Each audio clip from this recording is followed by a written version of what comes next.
Alhamdulillah, alhamdulillahi rabbil alamin. Nahmaduhu wa nasta'inuhu wa nastaghfiruh wa na'udzu billahi min shururi anfusina wa min sayyiati a'malina.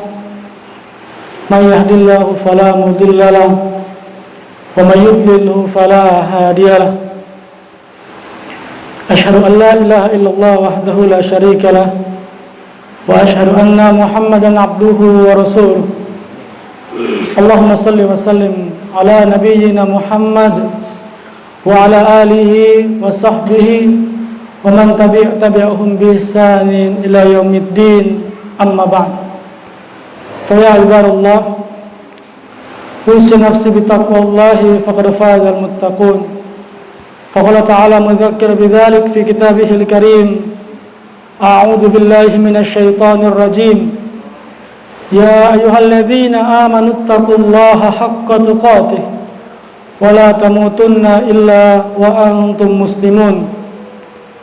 Wa qala ya ayyuhalladzina amanu taqullaha wa qulu qawlan sadida yuslih lakum a'malakum wa yaghfir lakum dhunubakum wa may yuti'illahu wa rasulahu faqad faza fawzan 'azima.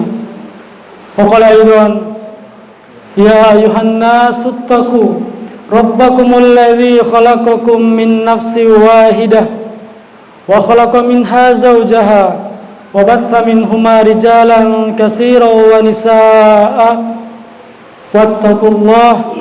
wattaqullaha alladzi tasaaluna bihi wal arham innallaha kana 'alaikum raqiba.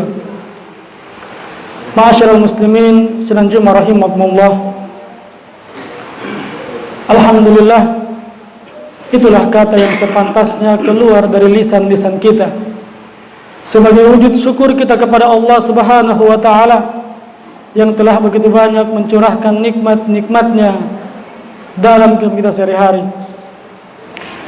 Dan ada nikmat terbesar yang kita rasakan sampai saat ini yang masih diberikan dalam kita, yaitu nikmat iman dan Islam, yang mana dengan nikmat itulah kita masih dilembutkan hati kita, masih dikuatkan iman kita, dan masih diringankan langkah kita untuk datang ke masjid ini seraya melaksanakan salat Jumat secara berjamaah.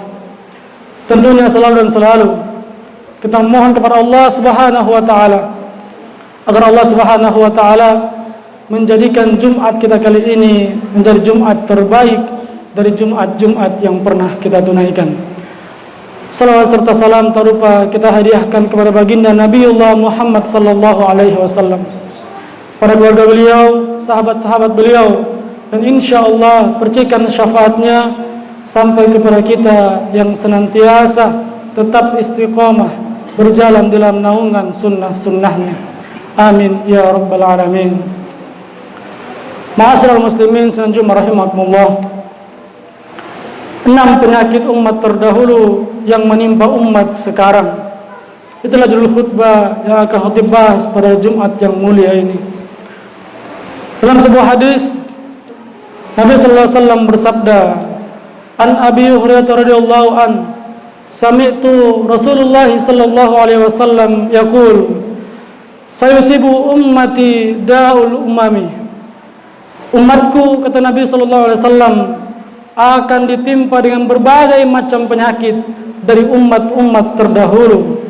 Faqalu, maka para sahabat pun bertanya, "Ya Rasulullah, apa yang Anda maksudkan dengan penyakit-penyakit umat terdahulu?"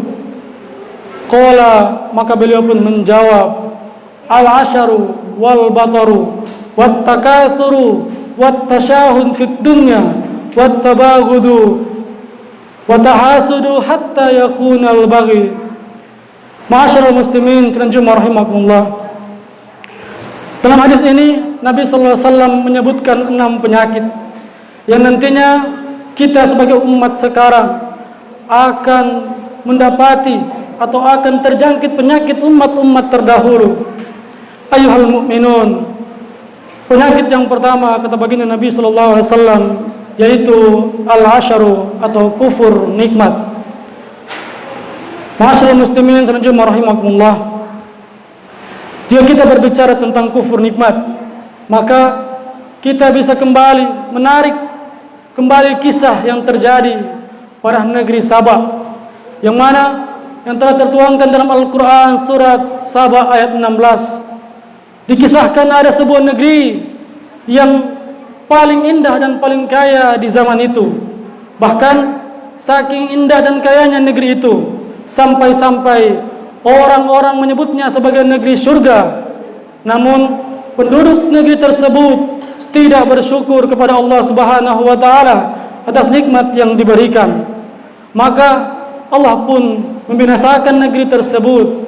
Dalam Al-Quran Allah Subhanahu wa taala berfirman, "Laqad kana li sabai fi maskanihim ayah jannatani an yamini wa shimal kulu min rizqin rabbikum washkuru lahu baldatun thayyibatun wa rabbun ghafur." Sungguh bagi kaum Saba ada tanda-tanda kekuasaan Allah Subhanahu wa taala di tempat kediaman mereka, yaitu ada 2 buah kebun yang indah di sebelah kanan dan di sebelah kiri mereka.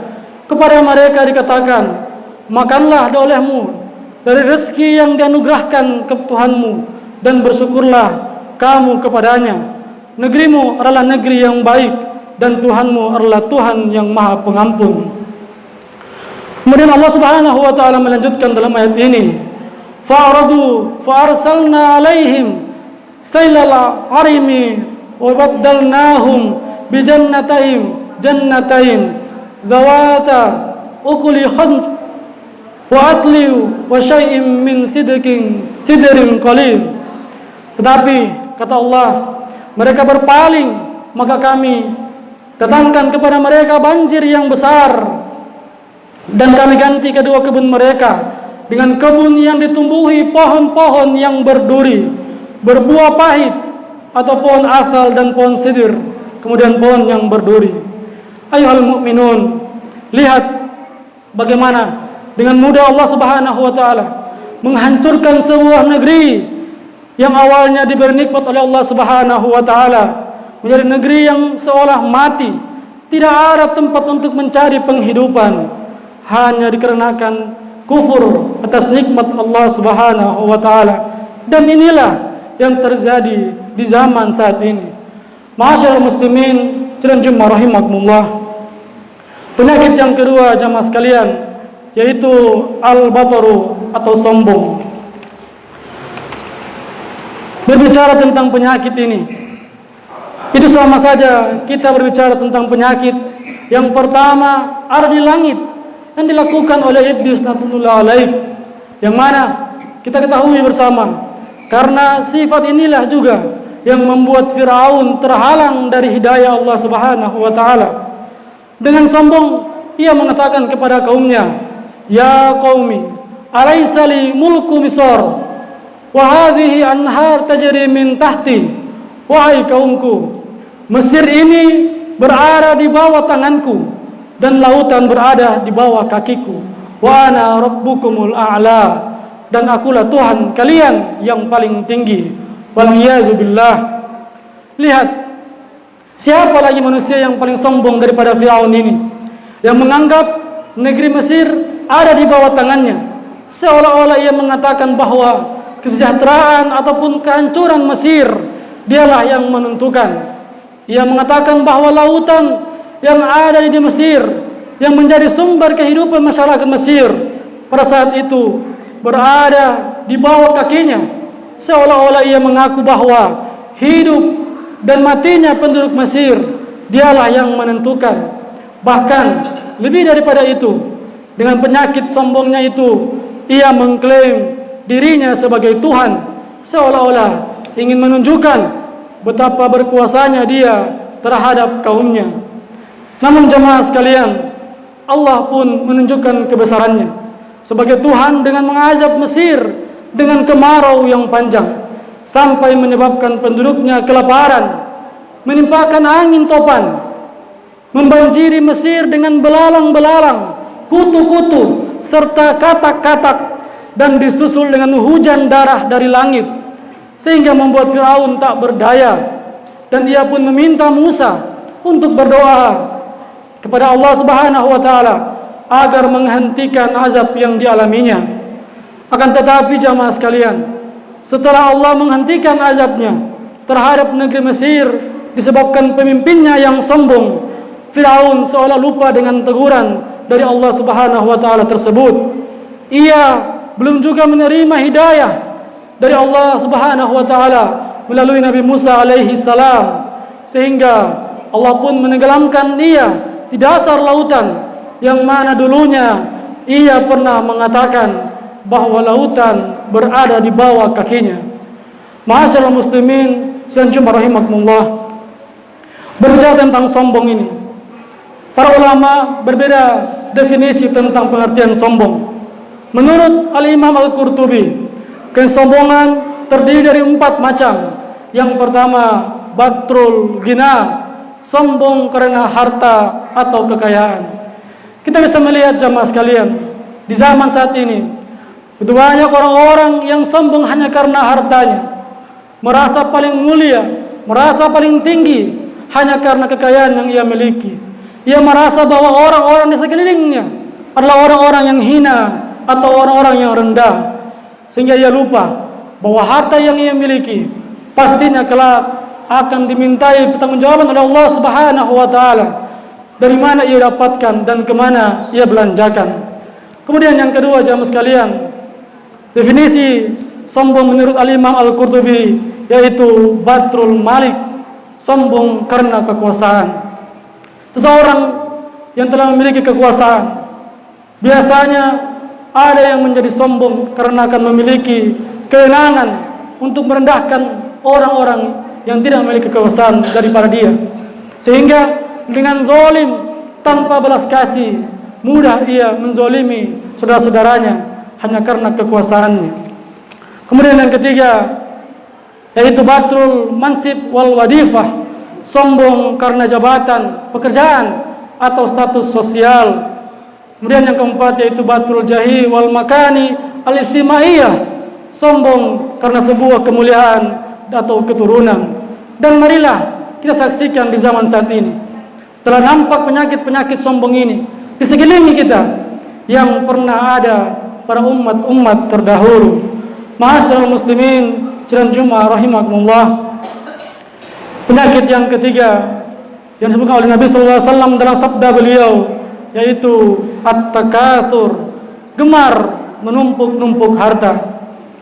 Ayuhal mu'minun, sebenarnya di dalam Islam Allah Subhanahu wa taala tidak mencela orang-orang kaya, karena para sahabat Nabi sallallahu alaihi wasallam pun banyak yang hidup kaya, seperti Utsman bin Affan, Abdurrahman bin Auf, Abu Bakar, dan Sa'ad bin Ubaidah sebagai pemimpin Kharaj saat itu, yang mana mereka setiap hari selalu memberi hadiah pada Nabi sallallahu alaihi wasallam. Ini menandakan bahwa menumpuk-numpuk harta tidaklah tercela jika kata para ulama memenuhi 3 syarat, yaitu yang pertama, tidak melalaikan kita dari mengingat Allah Subhanahu wa taala. Dan Allah Subhanahu wa taala telah menggambarkan dalam Al-Qur'an orang-orang yang lalai dengan hartanya. Allah Subhanahu wa taala berfirman, "Alhaakumut takatsur", bermegah-megahan telah melalaikan kamu. Jangan sampai jamaah sekalian gara-gara kaya tidak sholat, tidak mengaji, tidak sedekah dan lain-lain. Hal ini yang menjadikan tercelanya menumpuk-numpuk harta seperti yang dilakukan oleh umat-umat terdahulu. Tapi jika kita semakin kaya semakin beriman, semakin kaya semakin bertakwa, semakin kaya semakin dekat dengan Allah Subhanahu wa taala, dan terus mengingatkan kita dengan akhirat, maka hal inilah yang sepatutnya ada pada diri seorang muslim yang diberi nikmat oleh Allah Subhanahu wa taala. Kemudian syarat yang kedua oleh para ulama tentang bagaimana tidak tercelanya menumpuk-numpuk harta, yaitu meletakkan kekayaan hanya di tangan, bukan di hati. Al-Imam Al-Hasan Al-Basri pernah mengatakan, Letakkanlah dunia atau harta itu di tanganmu saja, agar jika nanti dunia atau harta itu hilang, maka dia hanya seperti berpindah tangan saja. Tapi jika engkau meletakkan dunia atau harta itu di dalam hatimu, maka ketika dunia itu hilang, harta itu hilang, pasti kalian akan merasakan kesedihan yang begitu dalam. Kemudian syarat yang ketiga, jemaah sekalian, yaitu mempergunakannya di jalan Allah Subhanahu wa taala sebagai bentuk syukur kepada Allah Subhanahu wa taala. Sebagaimana Allah Subhanahu wa taala berfirman, "Wa amma bi ni'mati rabbika fahaddits." Dan atas nikmat Tuhanmu maka hendaklah kamu mensiarkannya. Ayuhal mu'minun. Sedangkan maksud at-takatsur yang menjadi penyakit umat terdahulu disebutkan oleh Nabi sallallahu alaihi wasallam, mereka adalah yang menumpuk-numpuk hartanya tanpa memikirkan dan memperhatikan dari mana ia dapatkan dan kemana ia keluarkan atau belanjakan. Barakallahu lakum fil Qur'anil azim wa nafa'ani wa yakum ma fihi minal ayati wa dzikril hakim. Aqulu qawli hadza wa astaghfirullahi wa lakum wa lisa'il muslimina min kulli dhanbi fastaghfiruhu innahu huwal ghafurur rahim.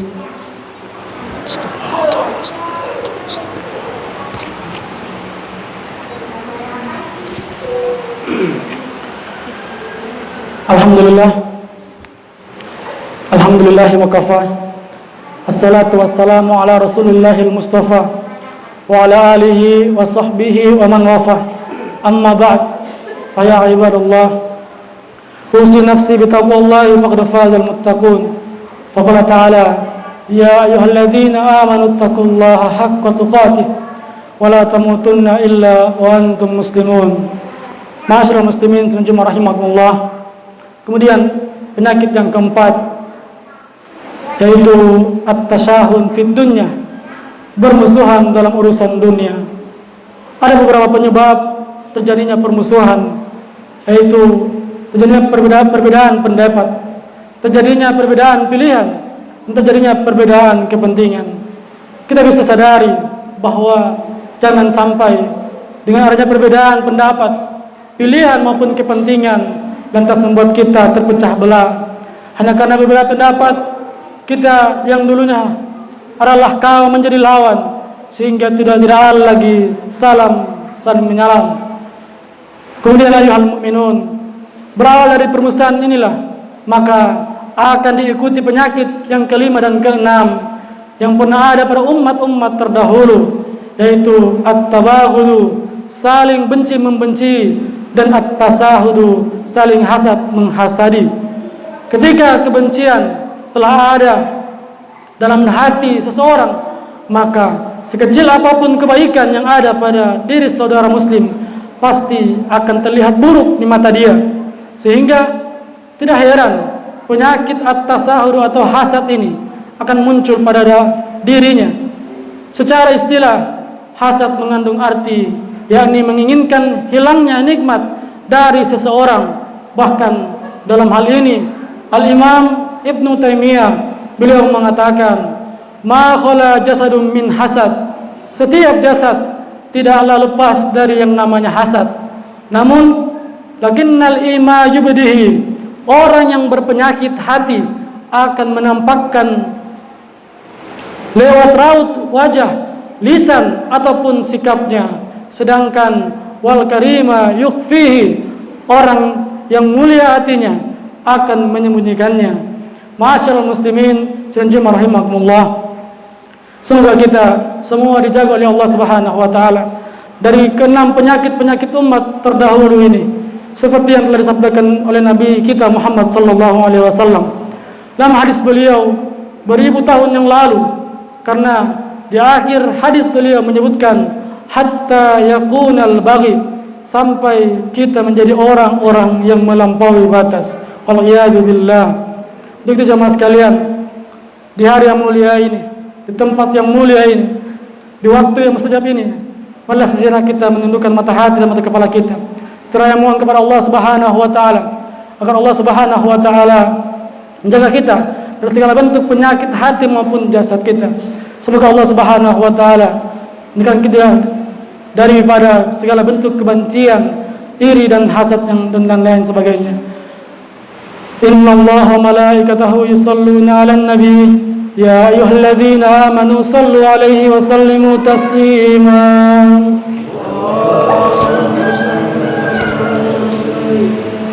Allahumma salli wa sallim ala sayyidina Muhammad wa ala sayyidina Muhammad kama sallaita ala sayyidina Ibrahim wa ala sayyidina Ibrahim fil alamin innaka Hamidum Majid.